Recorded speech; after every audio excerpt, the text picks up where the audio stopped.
জমা রেখেছে। এটাকে আমরা লয়ের ভাষায় বলা হয় entrustment. There must be entrustment. Second, there must be disappropriation, dishonestly disappropriation. এখন আপনারা ভালো করে জানেন যে গ্রামীণ টেলিকম শ্রমিকদের পাওনা টাকা যখন সেটেলমেন্ট এগ্রিমেন্টে ডিসাইড হয়ে গেছে 437 কোটি টাকা, এই টাকাটা সেটেলমেন্ট অ্যাকাউন্টে দিয়ে দিয়েছে। ওই সেটেলমেন্টের এগ্রিমেন্টের সিগনেটরি কিন্তু ডক্টর ইউনূসও না, গ্রামীণ টেলিকমও না। এটা আইনের 234 এবং 235 লেবার আইন অনুযায়ী ট্রেড ইউনিয়নের কর্মকর্তা এবং কোম্পানির ম্যানেজিং ডাইরেক্টর, এটাই হলো নিয়ম।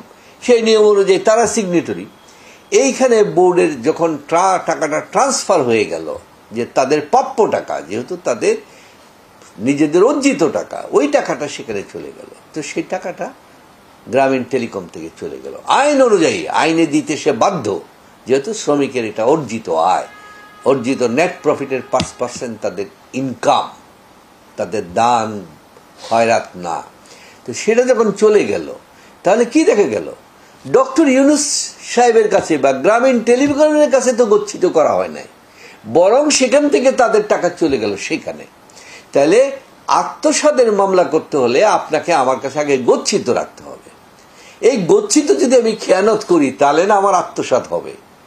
আমার কাছে তো কোনো গচ্ছিত রাখা হয় নাই, বরং তাদের টাকা সেটেলমেন্ট এগ্রিমেন্টে ব্যাংকে চলে গেছে, একটা সেপারেট অ্যাকাউন্টে।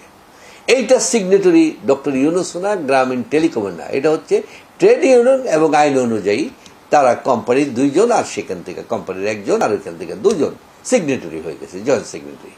যে এই যে একটা অভিযোগ মিথ্যা করলো, এটা তো টিকে না। তারপরে বললো প্রতারণা। প্রতারণার মানেটা কি?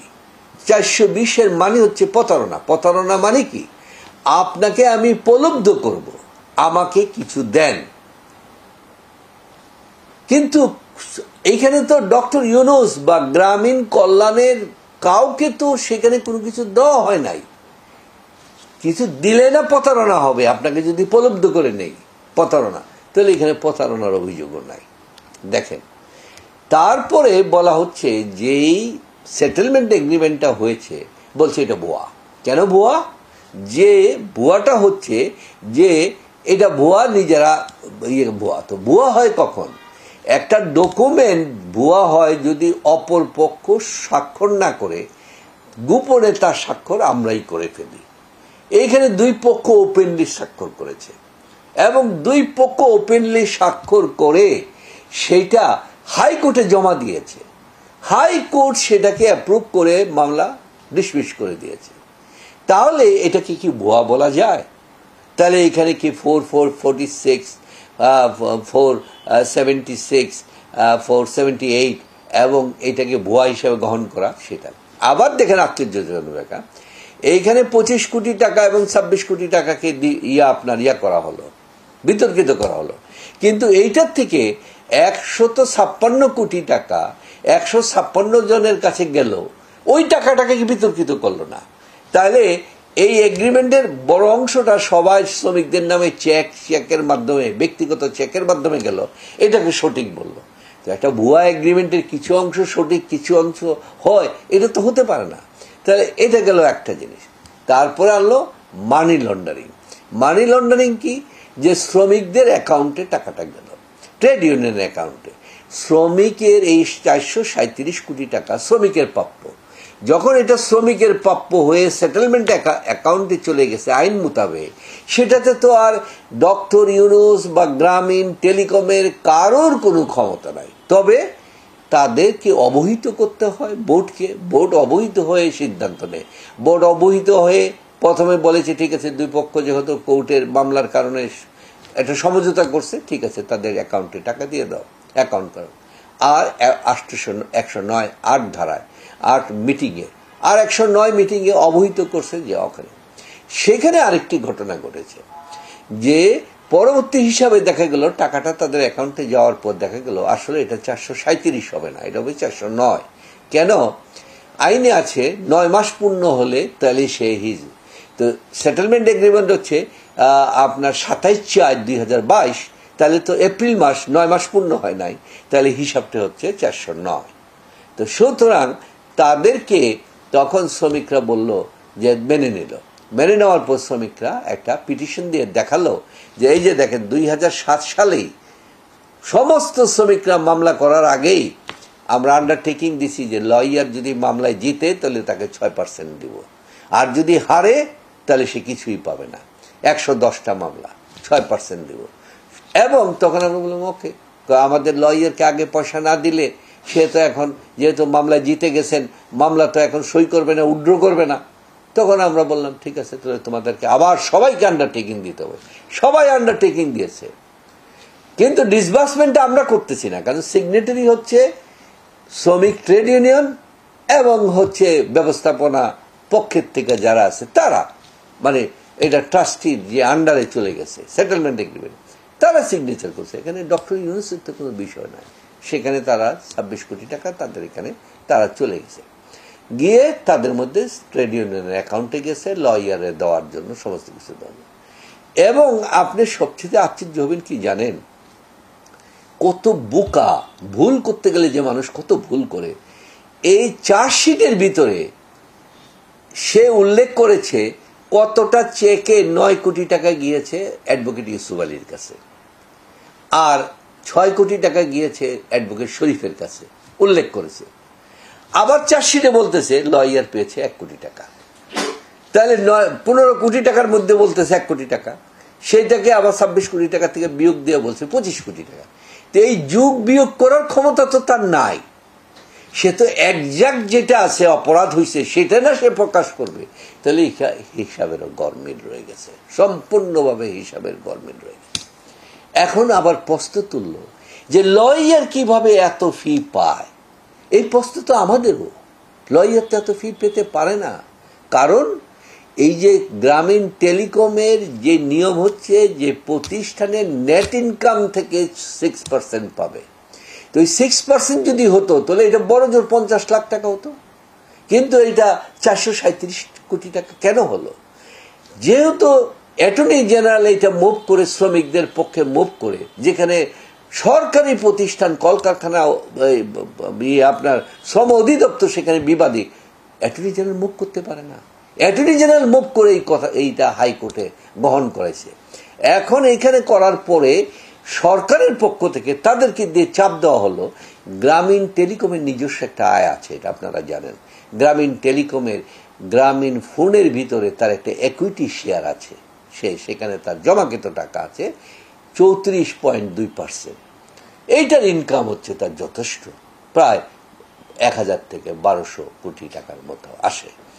ওই টাকাটাকে 2010 সাল থেকে আরম্ভ করে 2022 সাল পর্যন্ত তার 5%ও এখানে বাধ্য করা হয়েছে আপনার শ্রমিকের অ্যাকাউন্ট। এই জন্য এটা হয়ে গেছে 437 কোটি টাকা। খেয়াল করছেন? নাহলে তো এত হওয়ার কথা না। এখন 437 কোটি টাকা 6% হিসাবে হয়ে গেছে 26 কোটি টাকা। এই সমস্ত জিনিসগুলি আপনার সরকারের করা। আবার চিন্তা করে দেখেন, এই যে মামলাটা করেছে, এই মামলাটা কিন্তু কোন শ্রমিক বা যাদেরকে WPP দেওয়া হয়েছে তারা কেউ বলে নাই যে আমি পাই নাই, আমি এটার জন্য এগ্রিড হয়ে মামলা করে নাই। কোন ট্রেড ইউনিয়ন মামলা করে নাই।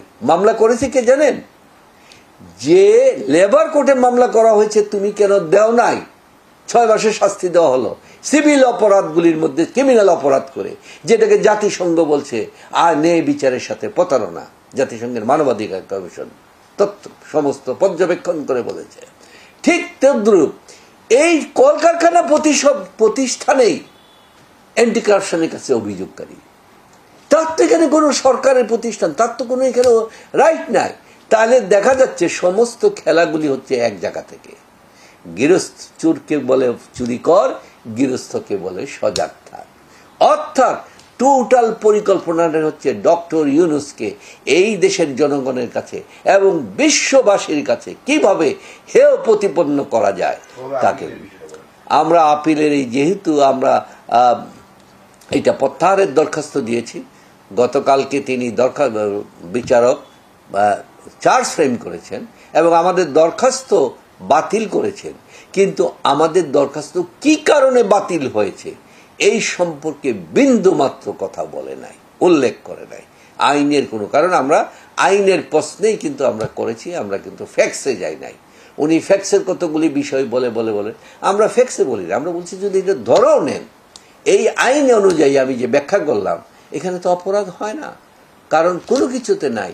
তো সুতরাং এইটা আর টাকা জমা হয়েছে ব্যাংকে, ব্যাংকে কোনো রকম হয়েছে কিনা তাদের সাথে, ব্যাংক তো এখানে আসামি না, কোনো কিছু না, আসলে তো কোনো অপরাধই হয় নাই। এইখানে জোর করে নিজেরাই ইচ্ছাকৃতভাবে এইভাবে জিনিসগুলি করছে ডক্টর ইউনূসকে অপমানিত করার জন্য, এবং সমস্ত লোকগুলিকে যারা গ্রামীণ ব্যাংকে গড়ে তুলেছে আজকে তারা অসহায়, তারা কেউ আজকে চলতে পারে না, কেউ পঙ্গু। আপনারা দেখেন লিফটেও চেয়ারে 5 জন 6 জন ধরে উঠতে হয়, তাদেরকে নিয়ে আজকে একটা তামাশার সৃষ্টি করে। ঈদের পরে আমরা সার্টিফাইড কপিগুলি উত্তোলন করে, কারণ আমরা দরখাস্ত দিয়ে দিছি, সার্টিফাইড কপিগুলি উত্তোলন করে প্রাপ্তির পর আমরা ঈদের পরে আমরা উচ্চ আদালতে, আমরা হাইকোর্টে সেখানে এটার বিরুদ্ধে আমরা প্রতিকার চাব।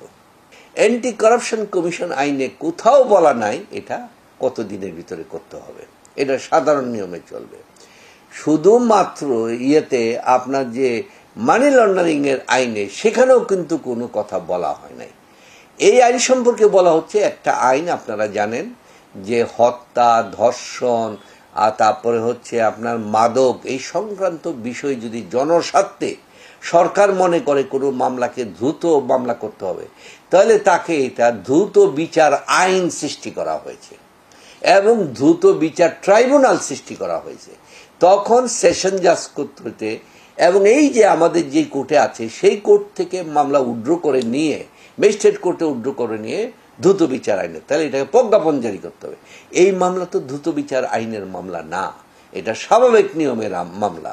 এই মামলা চলবে স্বাভাবিক নিয়মে, কারণ এখানে স্বাভাবিক নিয়মে যথেষ্ট সময় দিবে, যথেষ্টভাবে হবে সমস্ত মামলার। এইটা তো দ্রুত বিচারের মামলা না। আমি কোর্টকেও কালকে বলেছি আপনি তো দ্রুত বিচারক না, সুতরাং ট্রাইব্যুনাল না, সুতরাং আপনি তো এই মামলাকে বিশেষ মামলায় পরিণত করতে পারবেন না, এটাও তাকে বলেছি। এই কথা বলার পর তখন তিনি তো আর উত্তর দিতে পারেন না, কারণ আপনি তো এইখানে সব।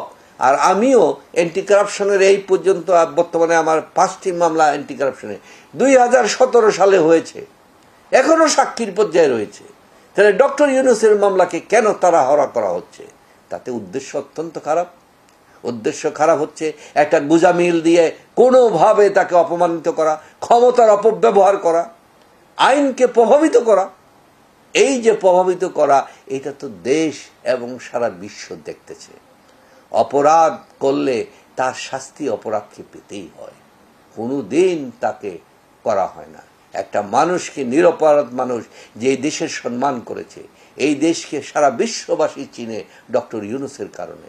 উনি ভীত না, তবে উনি মনে করেন যে ন্যায়বিচার হলে, কেন ভীত না, যেহেতু কোনো অপরাধ তো তিনি করেন নাই। এই যে আমি যে ধারাগুলির কথা বললাম, যদি এই এফআইআরটা এবং চার্জশিটটা ধরেও নেই, তাহলে তো আমার বিরুদ্ধে অভিযোগ নাই। অভিযোগ থাকতে হলে যে ইনগ্রেডিয়েন্টস থাকতে হবে তা তো থাকতে হবে। আইন তো আইনের ভাষা অনুযায়ী, আইনের সেকশনে কি বলে তা করতে হবে। যদি ন্যায়বিচার সম্পন্ন হয় তাহলে পৃথিবীতে কোনো আইন নাই তাকে শাস্তি দেওয়ার। 100% কপার কন্ডেন্সারে তৈরি ভিশন ফ্রিজ, তাই গুণে মানে অটুট থাকে বছরের পর বছর।